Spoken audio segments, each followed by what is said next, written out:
Hey, my name's Marc Warnke. I'm known as the Goat Guy, and I'm here to help you with kind of your hunting season coming up with pack goats. And something to consider is a first aid kit.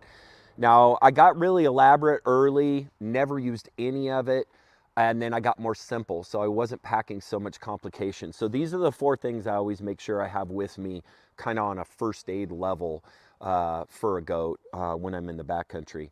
And there's really five. One is a suture kit because they get tore up out there, and having just that little staple suture kit can help you so much. The other thing is I like to have Poron Banamine out there. I take it in a little separate container because it's, again, like giving a goat an ibuprofen, anti-inflammatory, and pain reliever. And that can come in really handy if you're trying to get a goat out that's struggling or those sorts of things.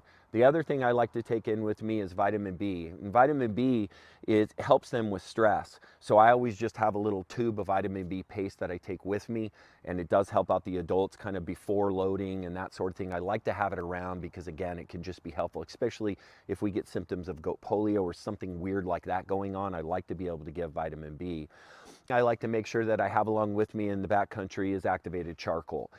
Comes in a little container. You can buy it in 100 different places. It's cheap.